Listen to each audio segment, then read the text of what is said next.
Cheers, everybody. Welcome to another beer review. And in this one, we have got a beer brewed for the Platinum Jubilee. This was available, well, this is available in Marks and Spencer. It was everywhere when I went in there today. It's just bottles of this everywhere around the shop. So I thought, well, let's give it a go. Now, this is 5% ale, and it's Marks and Spencer Platinum Jubilee Ale, 5% ABV, super smashing great, brewed by Elgoods Brewery. There's the back side. I shall read a little bit of the back for you. It says about this beer: Elgoods Brewery, in the heart of Cambridgeshire Fens, has been in the Elgood family since 1878. I have heard of Elgoods Brewery. I knew they were quite an old brewery.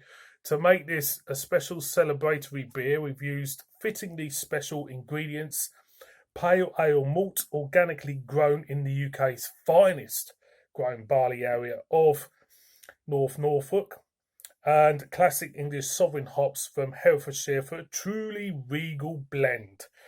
Perfect match for is summery dishes like chicken or fish, preferably Marks and Spencer ones. If you're getting this bottle, get some Marks and Spencer ones.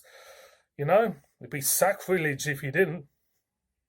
If you didn't, the Queen would send you to the Tower. I wish they still did that now these days, send people to the Tower.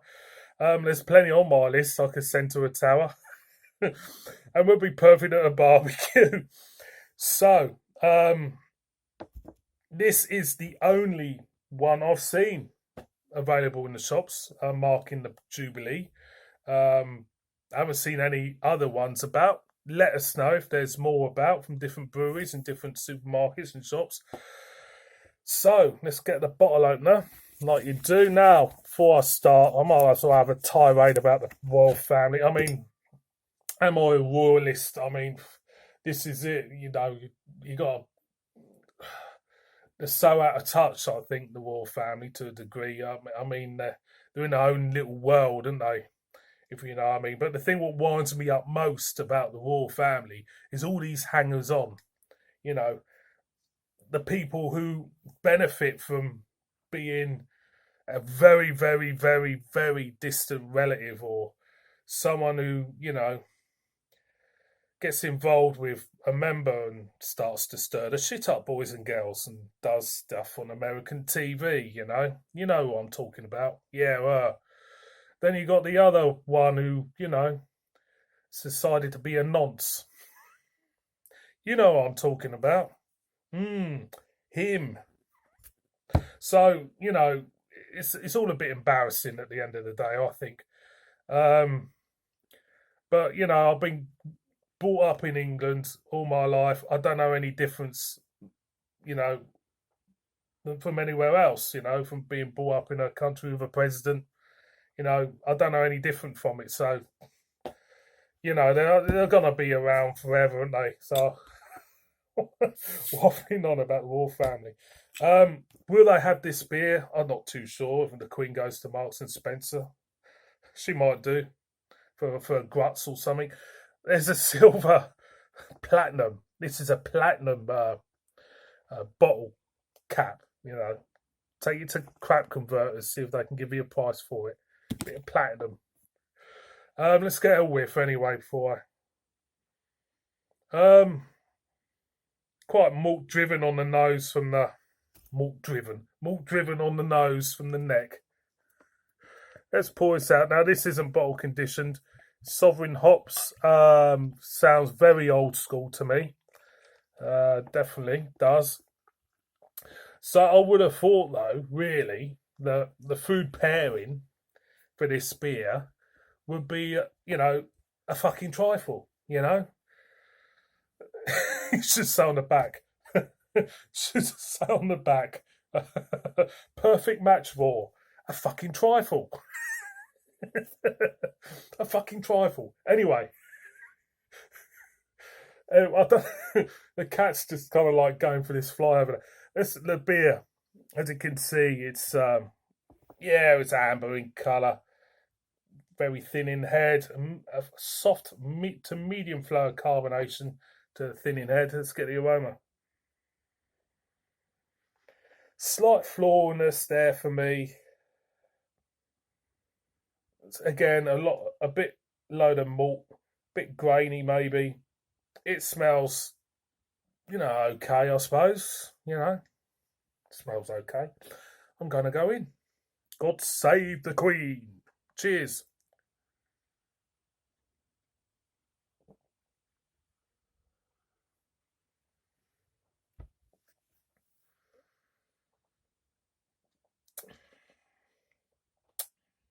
Well, boys and girls, I'll tell you what. If you think you're going to organise some sort of street party or doing a village hall marking the Platinum Jubilee, like you do, and you've acquired copious amounts of this beverage to get people in the mood, I'll tell you now, it's not fucking getting me in the mood. No chance. I'll tell you what, that is it's not terrible. Well, it's just it's not terrible. it's like going on holiday, going to a posh hotel, and getting ready for your first swim in the pool. And you get to the pool, and and you look in the pool, and someone's had a big shit in the pool.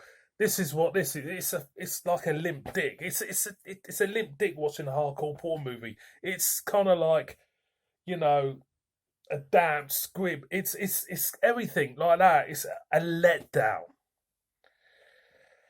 What am I going on about limp dicks in a beer for this? For the Majesty. Sorry, Mum.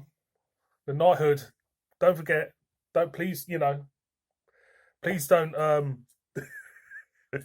please don't cancel my knighthood for services to the beer community on YouTube. I'm going to go in again.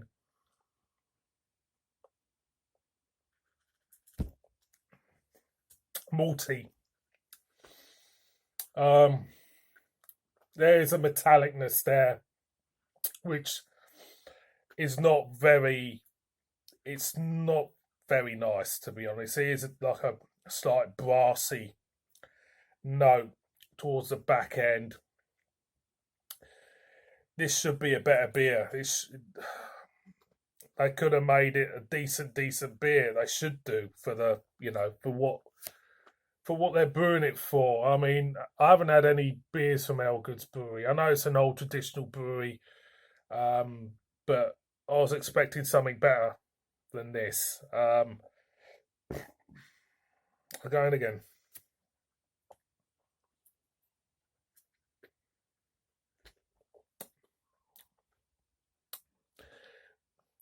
Very malty, slightly metallic. And there's not really much hoppiness for me in this. It's devoid of real character.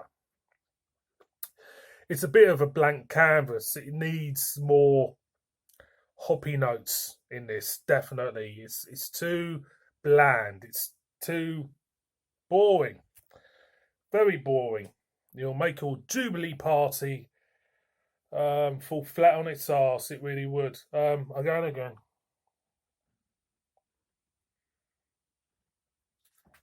You know what? It's pretty dull. It's dull. So I would say to you, if you want to go to Marks and Spencer and buy something to celebrate the Jubilee, don't buy this. Go and buy a fucking trifle. Thank you very much for watching this beer review. Please subscribe, murder me in the comments, and I shall see all of you, every one of you, you all stars, on another one. Cheers.